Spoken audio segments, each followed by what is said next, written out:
phone conversation with the president.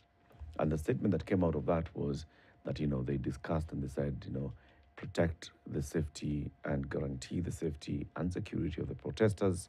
And of course, your laws and your constitution that allows picketing. It's good for that to happen.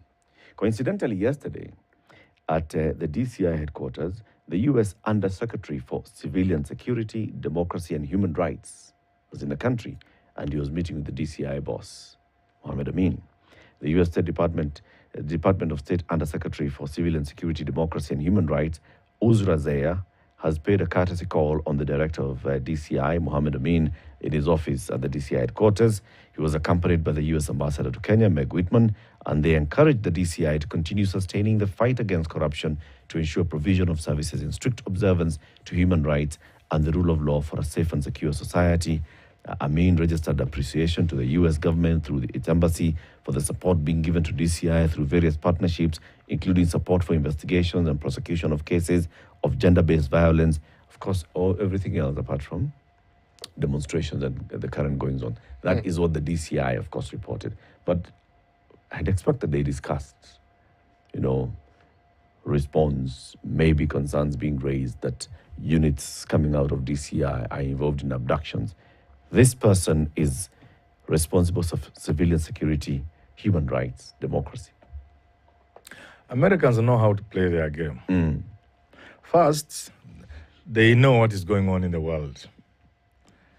They could not even have been surprised with what happened in Bangladesh, and they are never surprised. They know what's going on.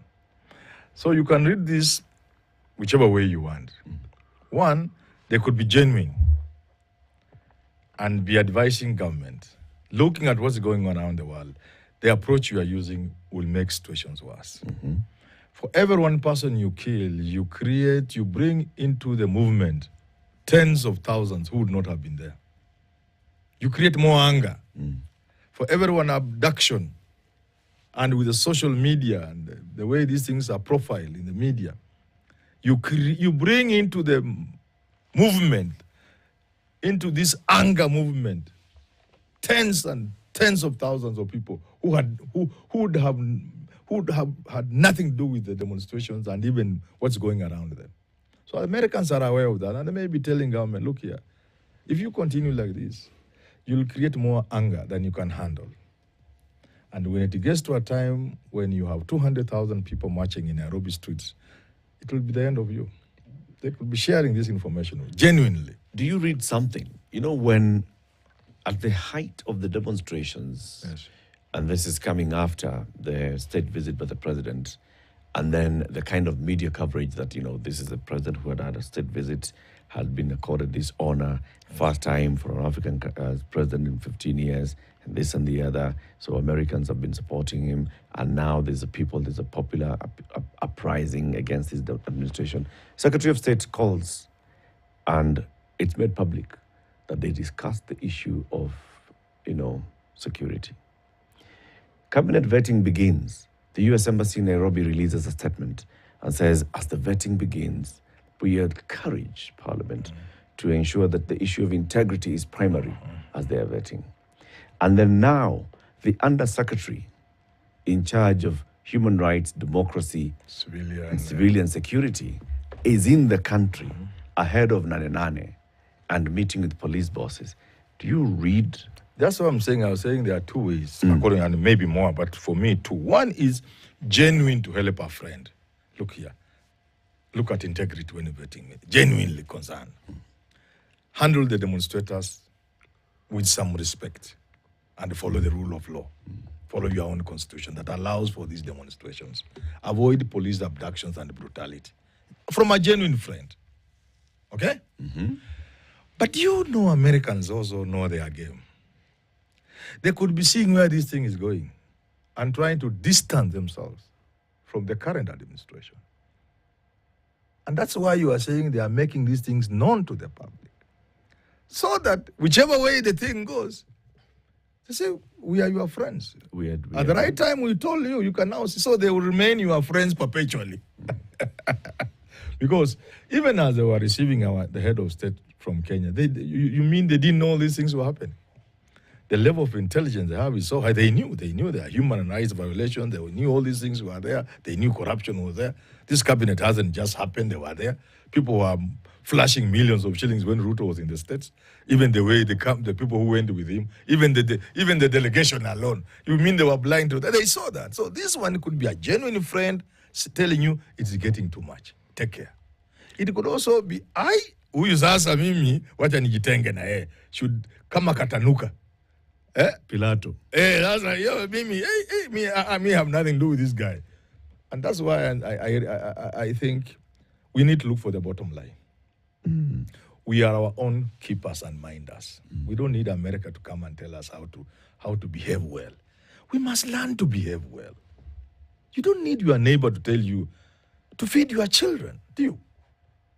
How do you get to a point where your neighbors must come to tell you, the way we see these children, they have not eaten. So we cannot allow situations where foreigners like Americans will be the ones to tell us not to kill our children in the streets, not to abduct people, but not to vet and pass nominees who are tainted with corruption. We should do it ourselves. This is just bad manners which we must abandon.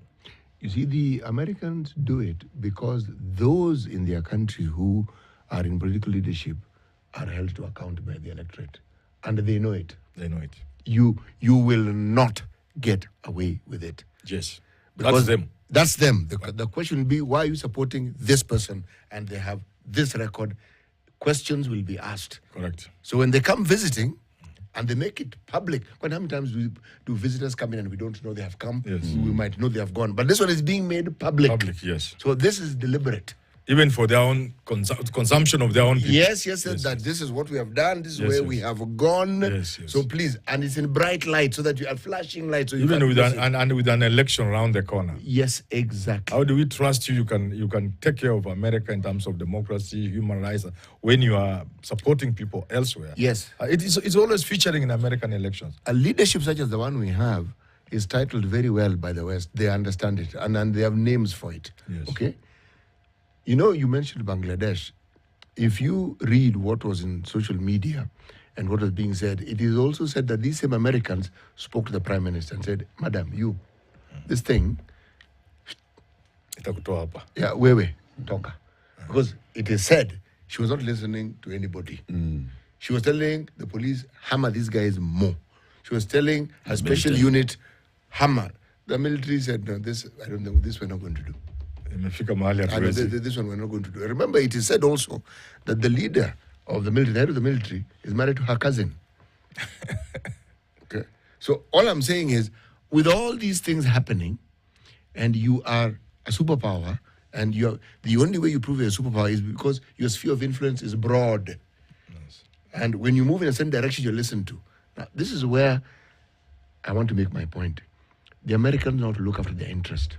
Correct. Why is it that we can look after our interest? That's the question I'm saying. Why do we need a foreigner to tell us how to behave? We know what we need. We know what we need. You know, I like Kenya because our problems are very simple, very minor. It is just bad manners. I'm telling you, if we stop bad manners in this country, if our politicians stop behaving badly, you keep talking of South Korea, you talk of Singapore, those will be children before us. We will be storing the skies because we have everything for takeoff. The conditions for takeoff have always existed in this country. You can't say that of many countries. No. So it's just bad manners. It's just doing what we have been discussing the whole morning today. Why can't these people do the simple things they are being asked to do? What is so difficult in doing these small things? There's nothing difficult. There's something called a competing interest. Yes. Because on the one hand, when you hear our political leadership speaking, yes, many a time they're very convincing. You feel, okay, this time we're going to see something. But what they don't talk about is what the other competing interest is. And the competing interest is to get rich very quickly. Yes. Okay? Yes. Now, that cuts across and goes against the grain of anything that may actually genuinely help the citizenry and may actually take care of those of our population, those of our citizenry who actually need that help. Until Muga, Until such a time money ceases to be what it is in this country, there will be no progress. Because money is a focal point. Everything rotates around money. Eric Latif may be a very smart young man, speaks good English, seems to have ideas. But when he leaves the studio and boards a matatu, nobody will listen to him. They want to see the sort of animal you are driving and the home you are going to park that animal. you know, then people can listen to you. So until we get to a point where we know money is a medium of, whatever you call it, for exchange, eh? Yes, it's a medium it is a medium of exchange. That's It's what just it is. to give you what you need. It has no other value. It's so a we are means. giving money value doesn't have. So if we don't get beyond money in this country, we will never get quality leadership. We'll never get anything. So we must handle the issue of money. And if I was the president, I will have a clear program of doing that. First of all, people steal in this country, and people need money, not just because it gives them social status, because also it is sometimes necessity. Corruption is an industry, which if you close today, many of these things will close. These high-cost schools will close, all of them, if you are able to strangle corruption and theft. These shule kubwa zitafungwa, these nice clubs where people buy a soda at 5, zitafungwa zote. These big vehicles, the people selling these big vehicles, they will have nobody to sell to because it is an industry. But it also comes because there is need for that money. So a good president will have to go a good party seeking power would have to go in the way of a welfare state. A welfare state then means there will be free quality education. There will be free quality healthcare. Free. You just, akuna shifu, akuna NH, akuna, you just go in. You are a Kenyan. That's all that's required. And you are treated, you get the best treatment, you go home. If you are admitted, free, you leave. Nobody asks you for any shilling. And then there will be policies on health, on housing, that will make Kenyans live in decent houses, affordably. There will be policy on transport, so that those welfare aspects, once you cater for those as a country, the need to steal money begins to go down. You see, the ordinary men and women who do ordinary stealing will find it unnecessary, because they are squeezed into corners from where if you offer them, I know you must have read No Longer at Ease. I did. When Obi Okongo now is faced with the worst, this girl must have procured an abortion and it cost money and he had nothing. He had to take a bribe. You get that? Sometimes those situations arise. And therefore you must close those avenues by making Kenya a welfare state. It's not difficult to provide free education and free healthcare, because all you need to do is stop corruption, stop theft of public funds. And there's enough money to do that. So it will affect everything else. And until you deal with what money means to Kenyans, and of course there will be other issues you will take. For example, the country must go completely electronic. There should be nowhere where people are doing cash transactions. We live in a country where you can buy my house, Muga, and give me cash, 400 million. I wish I had such a house, by the way. You know, if you came to buy my house, I escorted a guy. I was a friend of mine. He wanted to sell a house in Budaiga. All buyers, and some of them were governments wanting to buy as embassies. All buyers wanted to deal in nothing but cash. Cash. So that amount of money, you do need a pickup or something, don't you? So, well, you come in dollars. They say in dollars. Or so if it's in dollars, then the boot of your big car can suffice. So, that tells you one way of taming theft and corruption in the country is to put systems so that there is nothing you can buy in this country and transfer to your name. If the money for buying does not come from the bank and it does not reflect at Times Towers. So you buy my car, at the point of transfer, the money you pay me must be electronically paid with my PIN and your PIN. And that transaction reflects at the taxman's office at where? Times Tower. These are the small things we can do to deal with these thefts. But the people in charge benefit from the theft, so they cannot put those measures in place. But a host of them are also not with the capacity to think in that direction. Yeah. You know, what you just said, must look for somebody who actually understands this and who comes from a country where they've done these things, and so that we know how it has worked. But it does. It does, yeah. It's like how automation works, where you reduce and you minimize the point of extinguishing the human participation in that process. Yes. Apart from probably switching a button and doing this. You see, you are right when you say that so long as fundamental services are unavailable to people, and so long as people have to struggle to pay for things which are fundamental, like education, like healthcare, housing and so on. yes, what you've then done is you've opened the door for corruption to thrive. So you must deal with that first. Yes. You're right. Before you tell people to stop stealing. Yes. You must make life livable and bearable. Yes. So, so this great need to steal will not be there. So if I was at Treasury, for example, and I'm body, within 6 months, I'll come up with measures that will reduce corruption by significant margins. I'll make it very difficult for people to transact certain businesses. I'll work with the DCI. In fact, DCI has a problem fighting crime because when people steal money, they just go and spend it. Yes. In other jurisdiction, utapatikana kwanza in the way you are spending. Unaenda kununua gari na cash. Watu wanakuzia gari wamepigia DCI simu. Kuna mtu amekuja hapa na cash. You having something against this guy here? This guy is coming with $200,000. But Herman, there are many regulations that try to contain that, to control that. Not the regulation in the manner in which you are saying. Because regulation if you in a technical manner. If you went to, let's say, you came and I bought you a vehicle and, or a house, like you're saying, and you give me 30 million shillings in cash. Yes. I'd have to have very many long explanations when I'm going to try and deposit that money. Which explanations? The bank will ask me, so what's the source of this? Letter documentation. The source of 30 million shillings and all these things. That is a joke. See? So what else would you do if that is a joke. It must be electronically controlled.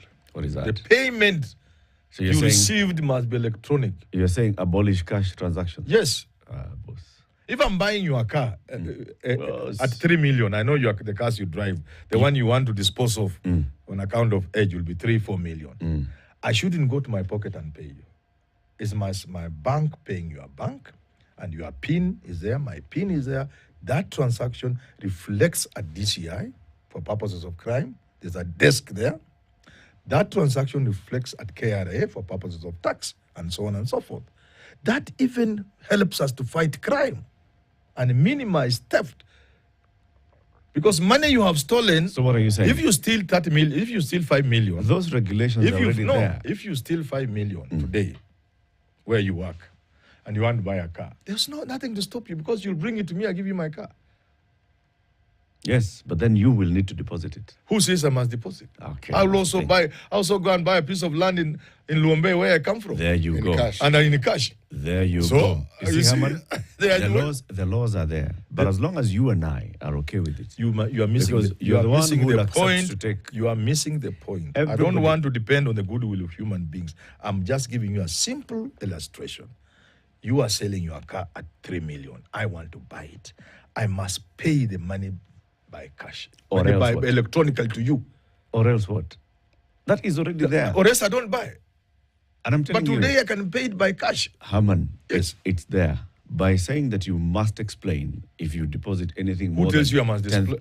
the law. The law doesn't say You must explain Does when the you law pay. stop you from having money under your mattress? No, it doesn't. Muga, does it? But it says when you're going to transact in a bank, Yes. anything above 10,000 USD, Now they have increased to You about must- 20,000. they increased- About yeah. 15,000. 15,000 It's USD, about you must 2.2 million explain. shillings now, yeah. You must explain. Yes. You see, that is now trying to deal with it at that end. Yes. But you and I, if you accepted to take cash Yes. from me, and I'm the one who's dealing this and I'm giving you cash, it doesn't matter what kind of law you put in place. But I want to make, it must I'm be saying there transferred. should be no situations allowing me to buy cash.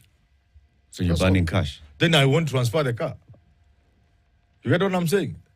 Transferring the car or the house should be impossible if I paid cash. I must have paid through the bank. It'll always And be. the questions, now those questions will be important. Yeah. You get it? That's just one. And there will be a host of others. And because we are not thinking here, here we're just picking on top of our head. Yeah. If we give people to think on a table, to lay an infrastructure to make that possible, a technical infrastructure. Like Kidero came to power in City Hall. Is that, you remember? I recall. When Kidero came to power in 2013, City Hall, when he became governor, Yes. he just put a few measures in place and people were surprised the kind of money that we were able to collect in a day at City Hall. Do you remember that? Yeah. So those are some of the things I'm saying. A simple measure of digitally collecting revenue at City Hall by Kidero. Brought in money here has not been surpassed up to now. You know the point that Eric is making, and which is valid, Yes. is that, yes, the human element in all these systems, Yes. unless we can find a way of completely curbing it, will always run interference, because people who understand systems will even craft it to suit their benefit, or to suit their purposes rather, not benefits. So, as you say, there are people who are competent to look at all these things that we're discussing And more put things in place. and measures. say, no, okay. the But human it can't element- work in isolation. We must have a functional judiciary, which will deal with violators expeditiously. Are you suggesting we don't have one? I have some little reservation, but Little. you know, you can find yourself before those men and women, so you can only whisper. You know, they are human beings after all. So Manyola ndio yule anasemanga there's no judiciary. Umekuja leo. There amejileta. Okay, thank you. Tena wanaambiana wakitoka huko ndani ya chamber. Ati amekuja. As they are coming in those gowns. Yes. Amekuja. Huyu ni ule Manyora. Ndio huyu. So let's just whisper. Herman, thank you very much for joining us today Thank you too. and for this conversation. Thank you for tuning in to the biggest conversation in the country from wherever you are. Again, the message to those in Lebanon. The Ministry of Foreign Affairs says, please, you need to evacuate. They are providing that assistance. Those in the UK, the embassy in the UK has said, all right, please register. Please be safe. Please follow what you're being told. And we wish you all the best. We want to see peace in the UK. Kenyans are concerned about the goings on in the UK. Na tutume salamu. Waluya wamesema ni wasalamia. Eh? Salamu ni nusu ya kuonana. Bas. Kwa hivyo Angela amepata salamu na ni nusu ya kuonana. Very good. Wote wasalimiwe. Have a lovely day. Sana Waluya. Tomorrow is 9/9. We pray for peace and Don't peaceful. keep talking of Nanana as if it's something we want to look forward to. No. I would People rather are as look- a media house we People are looking forward to it. say Nanane should be avoided by those in leadership doing the sort of things they need to do to avoid situations like those. That's Okay. how we end this show. Okay. So.